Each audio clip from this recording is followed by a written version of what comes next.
Finally, the day has come for me to switch out that stock 28mm Jinkei carb on the 190 Beast to a 28mm Nibbi.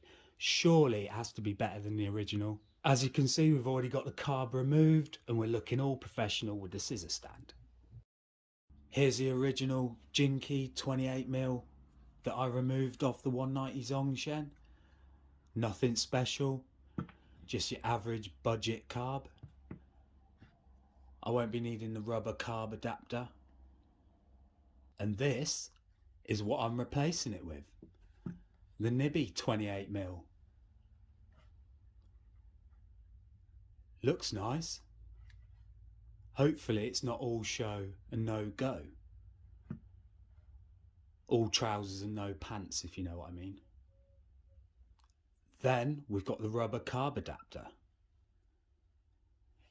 If you look here, look, the bolts don't come through to the other side. They're covered with this like silicone protector, which also gives it an airtight seal. So those bolts won't be any good. I need to cut some down to size. You just do not want them too long, as they will slightly push this up and your carb won't run right. But that's the only thing I can see ahead that I've got to think about. Oh yeah, and we got the instructions. As long as you speak Mandarin, perfect. You can translate though. 28mm carb, 115 main jet and a 40 pilot. Where I purchased this from, it did say in the description that it's set up for the 190 Zongshen, so I thought perfect. However, I am going to take that description with a pinch of salt, because depending on the environment where they set the carb up for, if they're actually in fact telling the truth from the start, then it could be completely different to where I am, which means then my engine's going to run like a dog and I'm going to need to make some adjustments to the carb. One more thing I want to mention. It's nothing to do with the carb really, I just wanted to mention it. When I took this off, I thought, oh look, it's like some FMF bomb thing. I looked inside, typical, absolute fake. You can't see. So then it got me thinking. I wondered if you got the Dremel out and then like a burring tool, you could sort of take some of that out and it might give you a bit of a, dunno. Do you know what I'm saying? They have them on there for a reason. Now, not this one, but on the real McCoy. So why not be able to make something out of this? Maybe it could be some DIY performance enhancing mod. I don't know. Tell me what you think.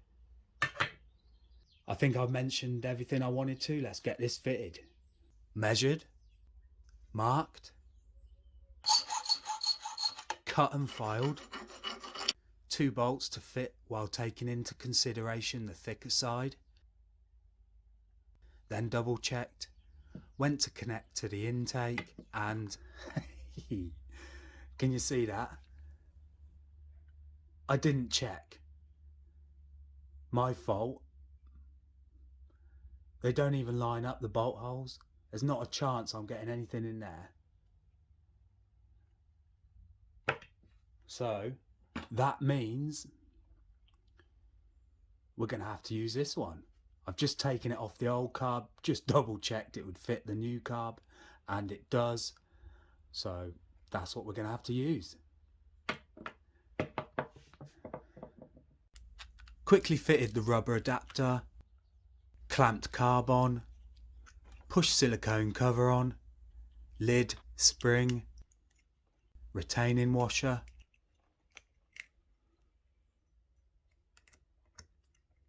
then connected throttle slide to cable,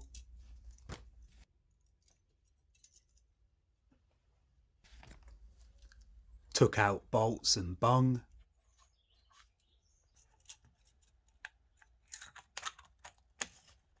installed throttle slide,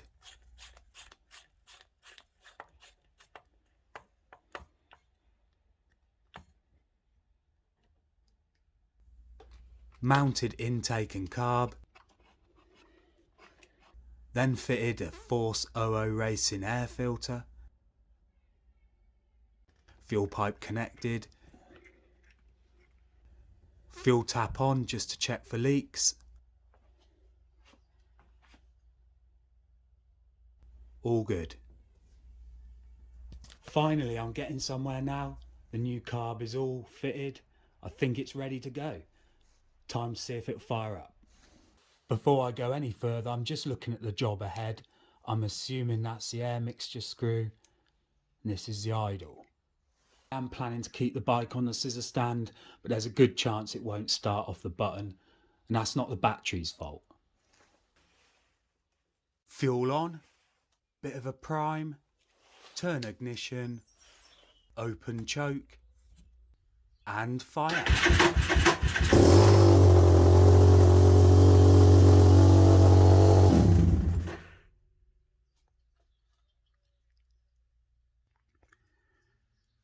Straight away, that was just too loud, and I don't want all the fumes in this building because it'll choke me out. I cut it quickly, and I'm going to just adjust this tick over.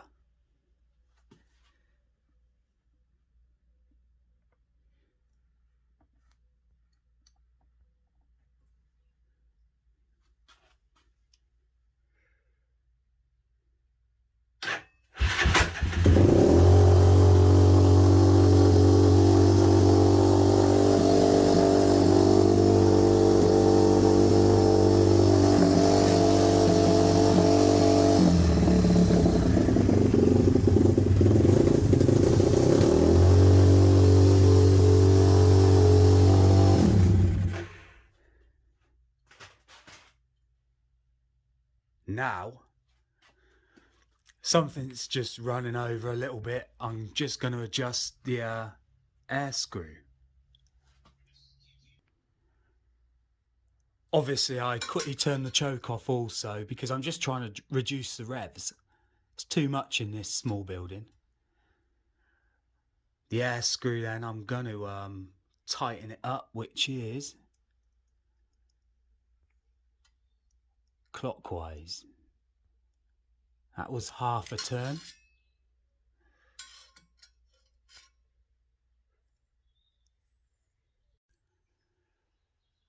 I'm going to give it another try, but if this keeps happening, I'm going to put the camera down just to try and get the revs settled. It just wants a bit of tweaking and a bit of adjusting. Shouldn't be too much. It sounds all promising anyway.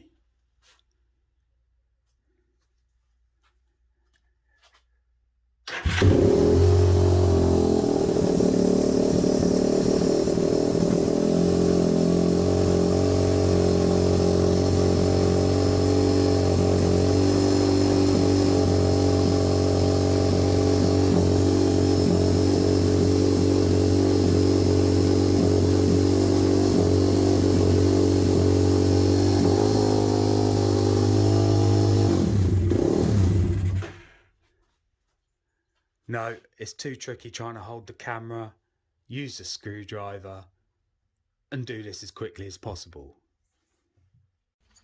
I'm back then, I brought it outside, it's just better for my health really. Anyway, I've spent about 5 or 10 minutes trying to set the carb up.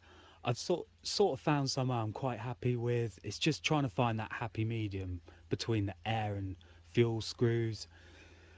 It sounds ferocious and snappy, but I can't make any judgments right now on what adjustments need doing until it's been ridden really.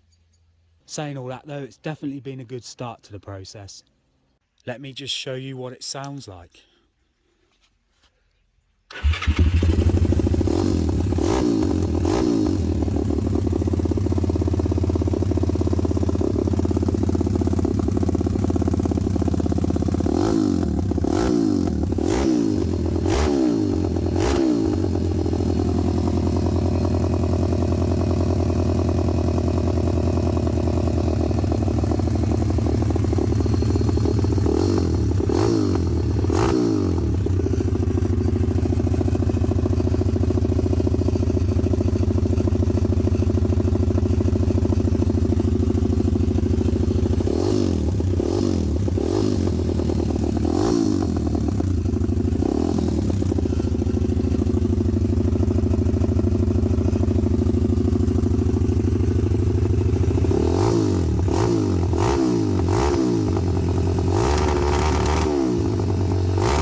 I noticed the throttle tube feels a bit sticky.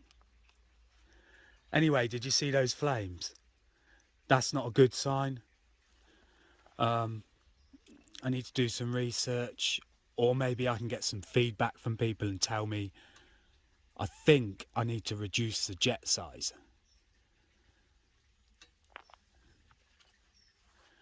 But I'm not sure. I've watched a lot of videos. I sort of have an idea, but I just need to go back over some and just really reassess the situation. But I want to ride it and see what's happening. Right then, that's all I'm going to do today. Next video on this bike will be a test ride with a carb. Then I can start making adjustments if needed. All that's left for me to do now is thank you for getting this far. Hope you enjoyed, and maybe we should see you in the future. MOTO Machines out.